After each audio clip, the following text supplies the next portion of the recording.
Greetings, everyone, from Dallas, Texas, in the USA. I hope everybody is doing well and staying safe. I'm excited to have the opportunity to speak to you today. So my name is Steve Dennis, and I am a consultant, keynote speaker, and writer on retail strategy and innovation.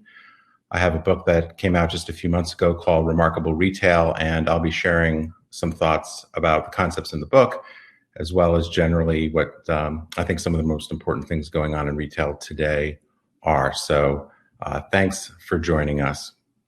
Let's see if I can get the slides to work. So in 1999, so more than 20 years ago, it was really the first time that I started to work on e-commerce and some of the emerging digital trends. And clearly over the last 20 years, there have been some pretty dramatic shifts in how retail operates. The most important thing, I think, and some of the concepts I get into the book are that what digital technology really did is it fundamentally shifted the basis of competition for retail.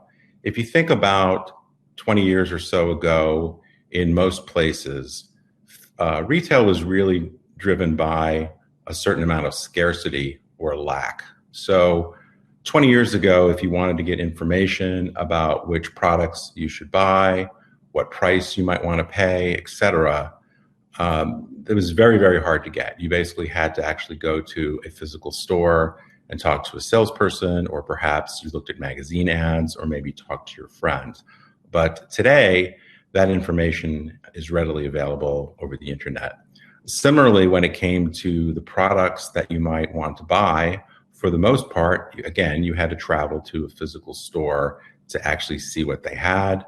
Stores were only open certain hours. You were limited by whatever assortment that particular store happened to carry, and hopefully they had the color or style or whatever you might be interested in. Similarly, convenience was very different. Over the last 15 or 20 years, this has really been turned on its head because so many things now can be delivered to us from just about anywhere in the world. We can often have products on our doorstep within a matter of hours. And I think the way we think about connection is fundamentally different as well. Again, not too long ago, our network or our tribe or the people that could influence us were largely the people in our families, our friends, people we worked with, perhaps people we went to church with or played a sport with or what have you. But today we're literally connected to just about anybody we want to through social media and through websites that provide information on the products we might be interested in, and of course, various social influencers. And I think the other thing that's really changed substantially is the availability of inexpensive options. So certainly there have been discount type stores for many, many years throughout the world, but the expansion of choice here, not only through physical stores that have opened that offer very low prices, but most importantly, I think through the internet, there are huge varieties of low cost options, and we can get information in many cases about what the right price is to pay or get access to discounts. Now, at least in the United States, but I think more and more over the world, a lot of these changes we can see through the lens of Amazon. If you go back to 1998, 1999, Amazon was a pretty small company, only a few $100 million US. They were only selling books, just starting to expand into music, whereas today they're one of the most valuable companies in the world. They are very quickly on the way to becoming the largest retailer in the world. And of course, they're in many categories of products and many services in most of the countries around the world. The other big shift, which I think really started to happen 7 or 8 years ago as smart devices became much more popular, was compared to the early days of the internet, when going online meant getting onto a computer at your home or your office and logging on, so it had to be very planned and intentional. Today, we really live online. Whether it's a good thing or not, most of us have our smartphones or smart devices with us pretty much all the time. So instead of having to plan to go shopping or collect information about products and services we might be interested in, we can do so very quickly and really be in shopping mode very, very quickly. So in a lot of ways, whereas when I first was in retail, we thought about the best location being a really good store location on the high street or perhaps in a shopping center. Today, in many cases, the best location for our retail brand is really wherever our customers happen to be with their smart device. So when we think about the scarcity of the old days and we think about what has become abundant and in many cases overwhelming, we've really seen that shopping priorities have changed or consumer priorities have changed. Today, the things that are scarce are time, in many cases brand loyalty, and the trust related to that. And of course, unfortunately, through the pandemic crisis, safety has become one of those things that can really be seen as more scarce.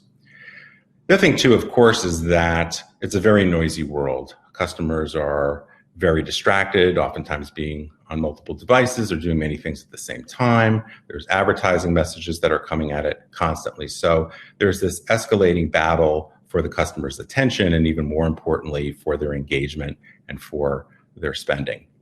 So fundamentally at the premise of my book and some of the things I've been talking about for the last 2 years is that you no longer can really get away, so to speak, or command the customer's attention or get their share of wallet by being very good.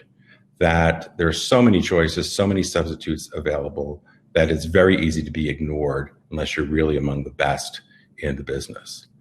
And I think the other thing is that fundamentally, from a psychology standpoint, no customer wants to be average. But what's really changed over the last few years is really no customer has to be average because they can get just about anything they want from anywhere in the world, anytime, and in many cases have it personalized or customized to their liking. So customers aren't settling for very good or mediocre or average anymore. So I developed this concept called remarkable retail, which I'll talk about some more in a few minutes, but it's really this idea that we have to break away from just being a slightly better version of average or mediocre and choose to be truly remarkable in the way that Seth Godin, whom some of you may know, wrote about in his book, Purple Cow. But then, of course, as we were going along and I finished writing my book towards the end of last year, I certainly didn't anticipate that we would suddenly find ourselves in the midst of the COVID-19 crisis. And in many ways, this is what some people refer to as a black swan event. So you may be familiar with this. If you aren't, the idea of a black swan event is an event that comes out of nowhere, essentially. It's unanticipated or unexpected. It has very profound short-term impact, and the impact it has tends to change how the future will unfold. So I think certainly we can see the pandemic falling into those categories or that category. So lately I found myself quoting the noted retail strategist Mike Tyson, who had a quote that everybody has a plan until they get punched in the face. And while it's not a very elegant way of stating it, I think certainly many of us were going along with our businesses with very good plans for this year, and then suddenly they were all upended and we had to really calibrate and rethink about what we wanted to do. So one of the things I wanted to do before I talk a little bit more about the remarkable retail framework is spend a few minutes on what I think are some of the most important forces that we're experiencing in the COVID economy. And I think many of these are certainly in play right now, and most of them to varying degrees will be in play as we move ahead into next year. So the first I call bifurcation 2.0. I'm not sure how well that translates. I've had some people from Europe and other places tell me that polarization is perhaps a better word, but I'll explain a little bit more what I mean, so we won't be so hung up on that particular word. But I think we're in a second stage of this bifurcation effect. And the first part of it, I really started to notice probably 9 or 10 years ago. And that was what I refer to as the collapse of the middle. So if you think about retailers that offer mostly a very strong price or value orientation, convenience, very good assortments. So like hypermarkets or Amazon, Walmart, Carrefour, and so forth. Many of those brands have been quite successful over the last decade or so. At the other end of the continuum or spectrum are those brands that tend to be more luxury or premium or more specialty retailers that are focused on a very particular customer niche and offering a very strong experience. Those have been doing well really over the last decade or so. as well. Where the trouble has been and where it's been very difficult for retailers to be successful is in this middle ground where you don't have necessarily the most convenience or the best price, but you're also not offering anything particularly special in terms of your product or service or market positioning or environment. And so I think a lot of this is a result, if you think pre-pandemic, to what I often refer to as a sea of sameness. So many retailers, whether we're talking about in North America or Europe, or as I've traveled around the world, I've seen this play out in many, many cities where a lot of the storefronts look the same, as well as the websites. A lot of the product presentation is very hard to distinguish across different retailers. And then many of the promotional strategies, signing, marketing programs, and so forth are nearly identical. Now, a few years back in Bifurcation 1.0, we saw this phenomena play out, and Deloitte did a study where they put a number of retailers into 3 different categories, which pretty much line up with the way I described them earlier, which is the more price or value-oriented retailers, what they call balanced, or the ones that I describe as being in the middle, and then the more premium or premier or specialty higher-end retailers. And you can see on this chart that if you look at 5-year revenue growth, so this was data up through 2017, there's quite a lot of growth on either end of the spectrum. But those retailers in the middle barely kept up with inflation. Similarly, from a store opening standpoint, you can see quite a lot of retailers opening stores in the more value category. And this is US data, by the way, but we've seen similar data in other markets. You've also seen pretty good growth on the higher end, which tend not to have as many stores anyway. And then you can see the concentration of store closings, net store closings, being among those retailers stuck in the middle. So if we look at the data since Deloitte did this study, and particularly what we're seeing unfold this year in the pandemic, this is the same pattern. In fact, if anything, it's more concentrated in terms of the closings and the revenue drop of retailers in the middle. Second force is acceleration. And part of this is what I just talked about, which is unfortunately those retailers stuck in the middle are really seeing their decline accelerate. But we're certainly also seeing a lot of acceleration in terms of technology, most of which has been around for a while, but the adoption rate is greatly increasing. So things like home delivery, buy online, pick up in store, buy online, return in store, curbside pickup, contactless payment, all these things that are really driven by the effects of the pandemic, we're seeing a great adoption and acceleration here. Now, there's been a lot of discussion about the acceleration of e-commerce.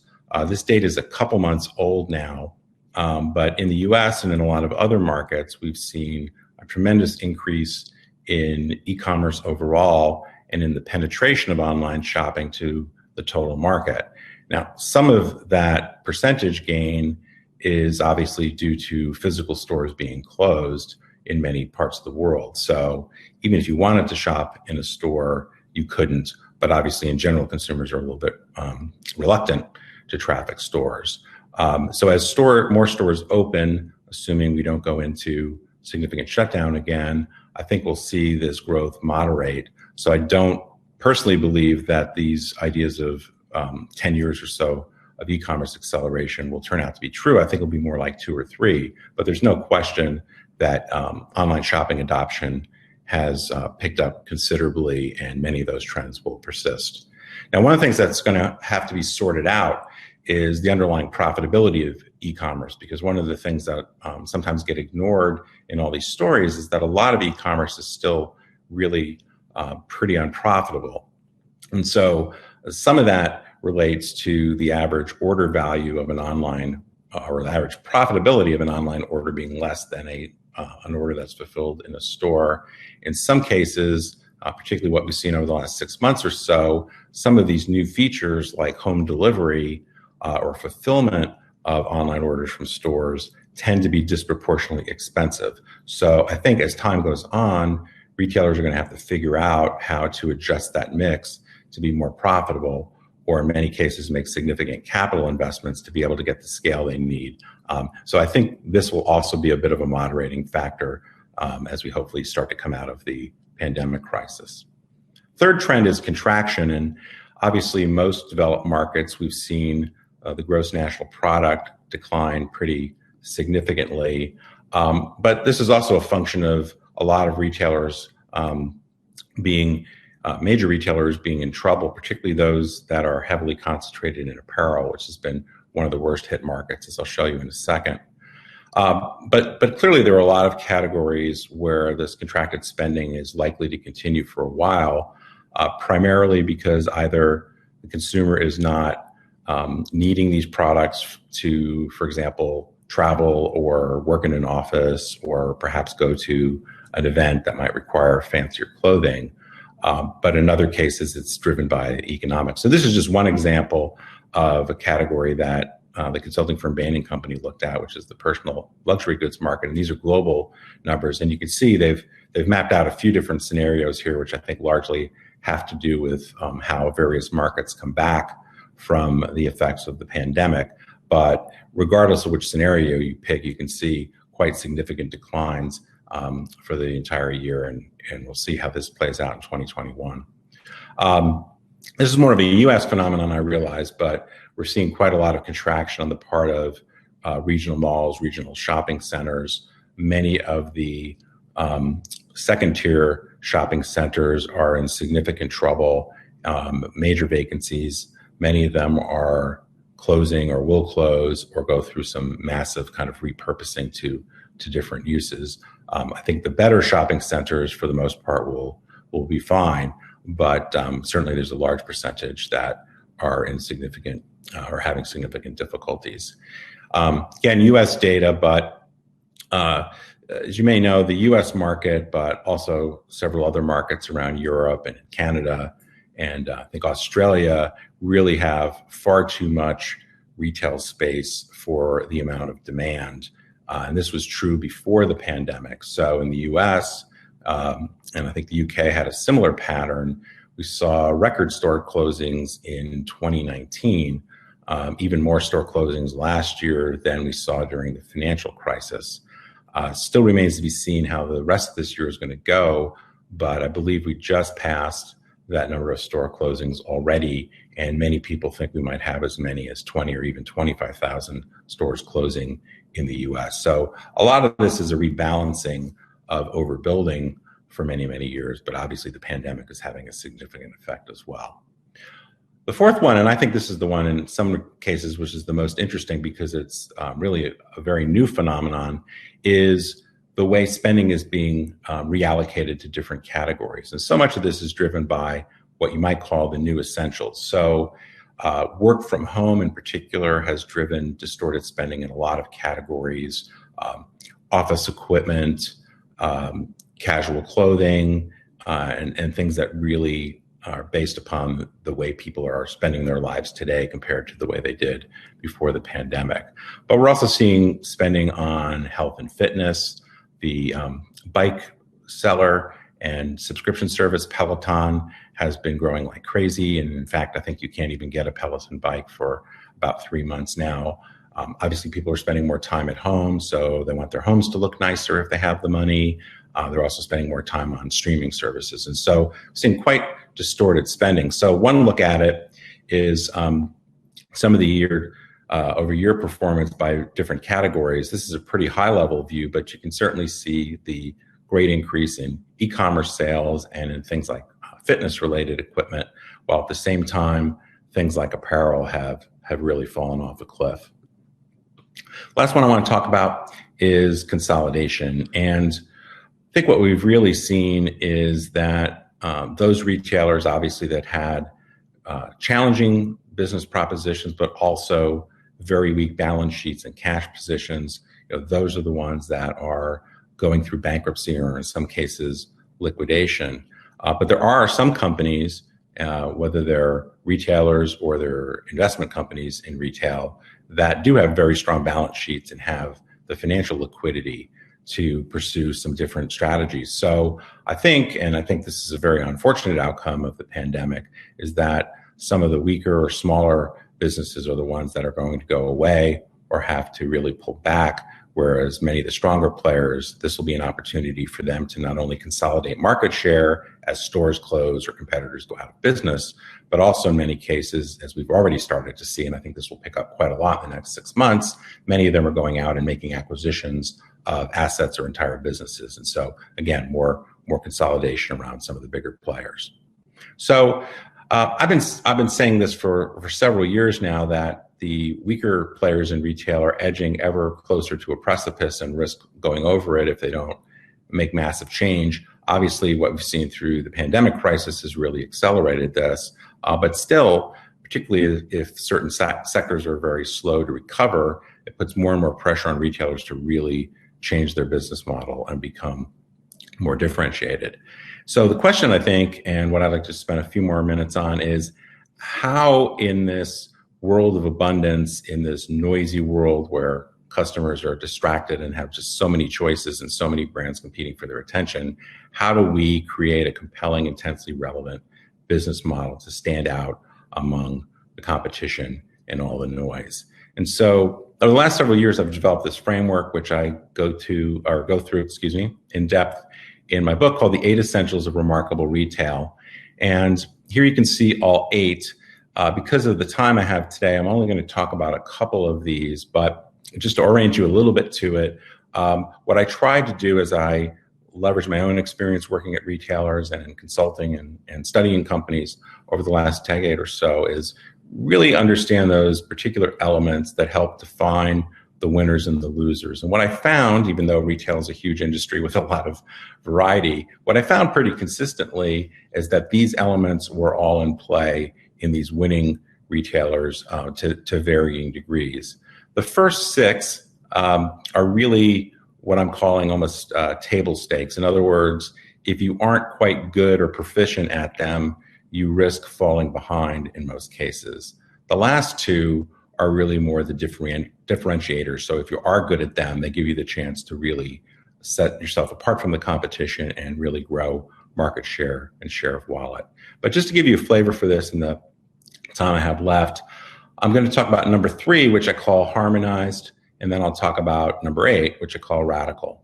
So harmonized is really my term for what a lot of people call omni-channel.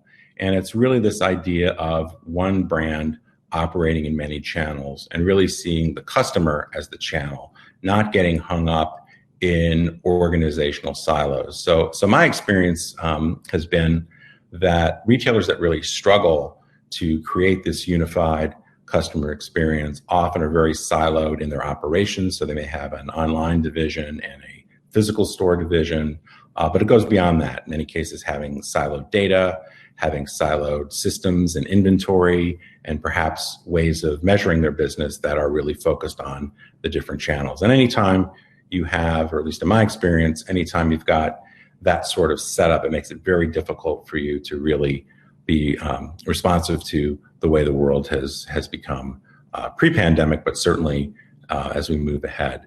And one piece in the 2020 data, I think will turn out to be a little bit off because of the compression of physical store sales. But what Forrester has observed over many years is that physical store sales that are influenced by a digital channel are actually 3 times larger than sales that are rung up in the e-commerce channel. And so if you have a tendency to think about digital marketing as driving online and you're very focused on online conversion and you think about certain activities really about brick and mortar store, you're really getting wrong what's going on. The truth is that most customers start their customer journey in a digital channel and they may or may not end up consummating the transaction in the store or online. You have to think about it as all one thing. And I think what we've seen with some older retailers certainly, but particularly some of these newer digitally native brands like Warby Parker, which I think is at this point only in North America, but certainly a lot of these brands that started online and then began to open stores, they never set up these silos. They never set up these distinctions. They always thought about it as the customer being the channel and marketing their brand in total and really not caring where the transaction happened. Now, it's been easier for them because they have newer systems and because they started online. They have a lot more data to focus. Many legacy retailers obviously are struggling to to put that together, and oftentimes have to invest quite a lot in technology and other systems to make that happen. But fundamentally, the concept of harmonized is to show up in the customer journey in those moments that really matter and be remarkable or distinctive. And so part of this, for sure, is eliminating what I call the discordant notes, but others might call pain points or friction points. So identifying those places in that entire shopping journey where there are problems often is quite helpful in growing your business. But I think the thing that really is important when we think about being truly remarkable is, how do you amplify the wow? How do you find those things that are highly relevant to the customer, where you can really differentiate yourself, and where hopefully, if you do it well, they will keep coming back to you and also spread the story of your brand to be literally remarkable. Now, I think a big shift that happened a few years ago with several retailers, not only here in the US, but in many markets, is starting to think about their stores more like assets as opposed to liabilities. When you think about something as a liability, obviously you think about trying to reduce it. And so I think in many cases, what many traditional retailers were doing was they were taking cost out of their brick and mortar stores, they were closing stores, they were shutting shrinking stores. And certainly in many cases that needs to be done. But if you don't really understand the role of the store holistically, not just in terms of sales that are rung up in the store, you'll miss some opportunities. So many retailers started to understand this a few years ago and started to not only get better at e-commerce, but started to get better at integrating all the aspects of the shopping experience, whether it's digital or physical. And that served them quite well. And as it turns out, that's become incredibly important in the pandemic, as we've seen not only a shift to online sales, but we've seen curbside pickup, we've seen fulfillment from stores, and many of these customer activities that are much more integrated across the so-called channels. So I've got a few more minutes left, and then we'll hopefully have some time for questions. So essential number 8 I call radical, and this is really about innovation. And what I've observed over the years is that a lot of the retailers that have been around for a long time that really failed to innovate and failed to keep up with what was happening, not only in terms of digital disruption, but also shifting consumer preferences, was they had some sort of arbitrary line that they weren't willing to cross. They were much more interested in protecting their core business rather than really pushing the status quo. And I think if you're going to fundamentally change the way you operate, you really have to embrace a culture of experimentation. You have to be willing to compete with yourself. In many cases, you have to test and learn, because I think it's too hard, particularly in the last few years, to do all this study and spend years developing something and then sort of unleash that to the market. I think you have to really test your way into it, because it's just too hard to stay on top of technology and predict where the consumer is going, has been, I think, made pretty obvious in the last 6 or 7 months. And I think fundamental to this is what my friend Seth Godin says, which is, if failure is not an option, then neither is success. And I think if you look at companies, and Amazon is certainly a good one, but there are plenty of others that have a consistent record of bringing innovation to market, they actually fail quite a lot. So in some cases, it's developing a process, building this culture, but it's also experimenting quite a bit and realizing that failure is an inherent part of innovation. And the more you fail, actually, the more you're likely to succeed. Last thing I want to talk about as we wrap up, this is actually a concept I talk about in the last chapter of my book, but it's become even more important, I think, as we move forward in the COVID economy. So it's a thing called VUCA, which some of you may know comes out of military strategy from, I think, 30 or 40 years ago at this point. But more recently, this framework has been applied to business strategy and transformation. And it's an acronym that stands, so the V is for volatility, the U is for uncertainty, C is for complexity, and A for ambiguity. And when you think about these in terms of moving forward and in your strategy standpoint, in a world that is incredibly volatile, which obviously we're seeing right now, it really puts a premium on your ability to articulate your vision and really know where you're going. That's obviously always important, but I think particularly in a more volatile world, it becomes incredibly important.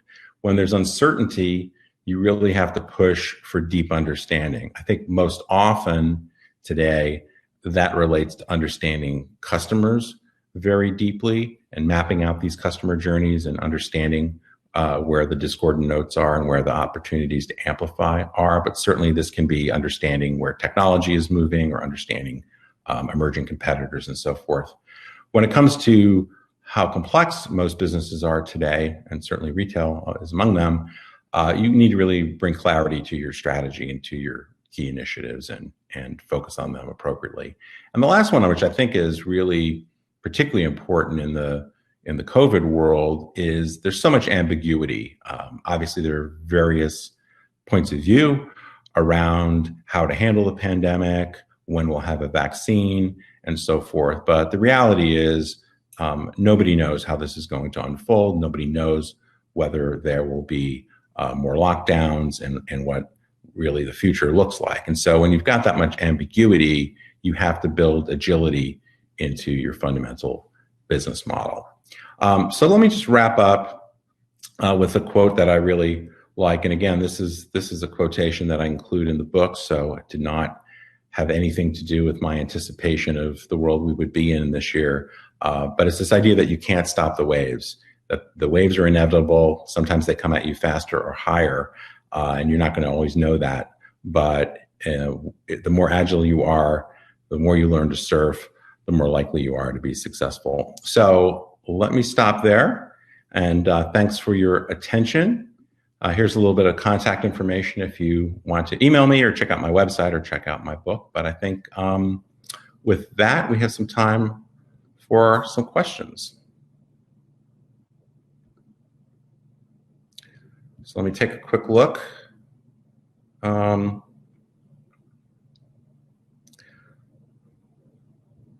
on, sorry. So one question I see is, do I think Amazon is going to disrupt Dutch retail? So I will say that there are a lot of markets that I don't understand in detail, but I think Amazon, first of all, just about every market that they've gone into or tried to go into, I think really with the exception of China and Brazil to a certain degree, they've been quite disruptive. And I think they are very committed to growing and making their international business more profitable.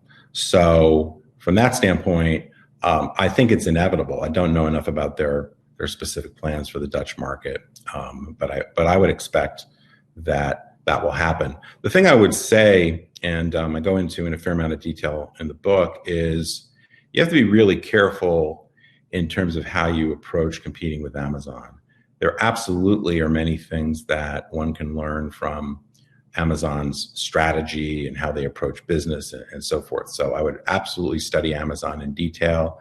I would study Alibaba and some of the things that are going on in the China market and other markets that are quite interesting. But you have to be really careful to not try to out Amazon. Amazon has got such infrastructure. They will often price incredibly aggressively. And in fact, if you look at their international profitability so far, it's pretty unprofitable. And some of that is their investments.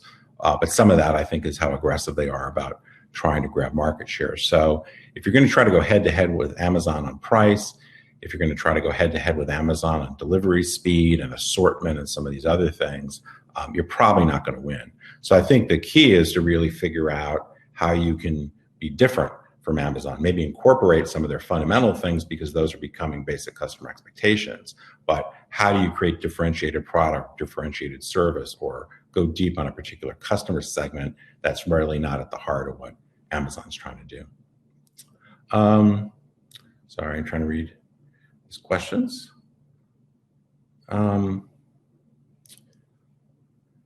Let's see. So there's a question about educating the customer about becoming more digital, and I guess it's kind of fundamentally the question around bridging the gap of consumers' reluctance. So one of the things I talk about a lot is no consumer buys technology. So I think when companies talk about trying to be tech companies or leading with technology, that's not really something that I found that consumers are interested in. What you have to figure out is what is the benefit that the consumer gets from the technology. So I guess my general advice would be to focus on the consumer language, focus on the benefit, focus on the story that the customer gets to tell about themselves when they experience your product or service. And technology is really a tool.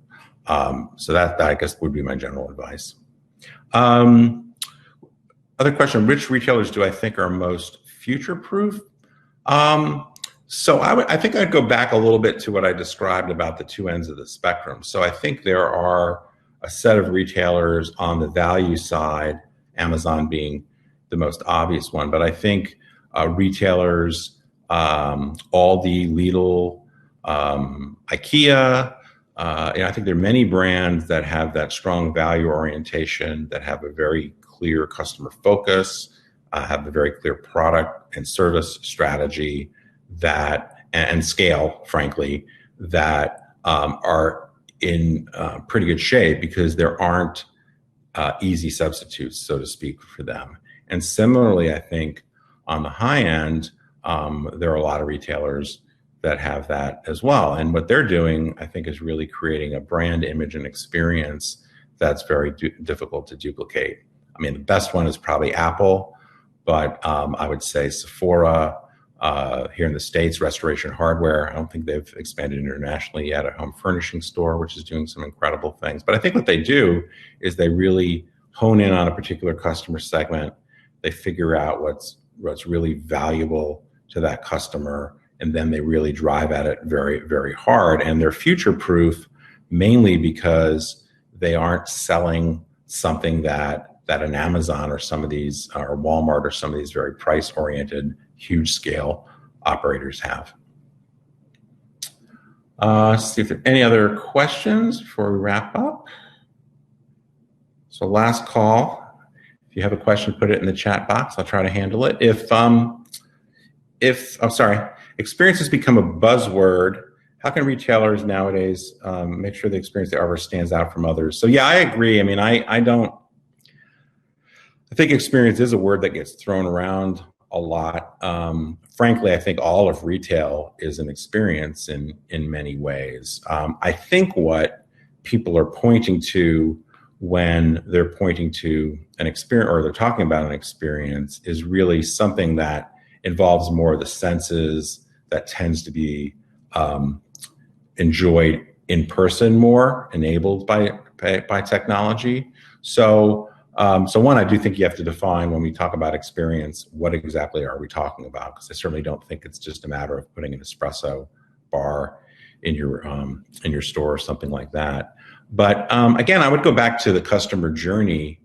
Number one, understand which customers are most important to your strategy.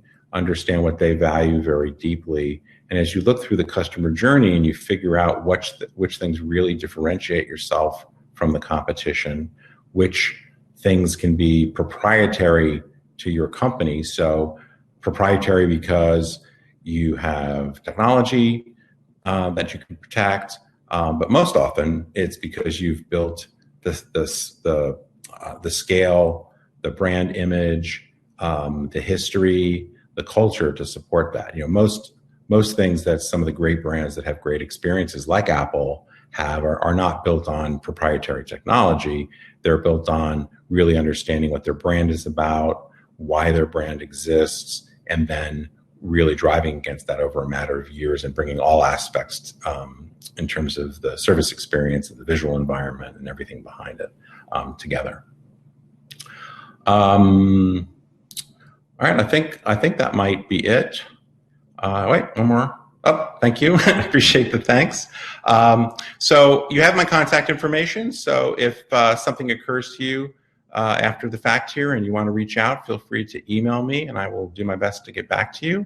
And I look forward to being able to get back on a plane someday and come come visit some of you in person or see you at a conference, but I guess we'll wait to see when that's going to happen. So thanks for your attention, and thanks for your questions, and enjoy the rest of your day.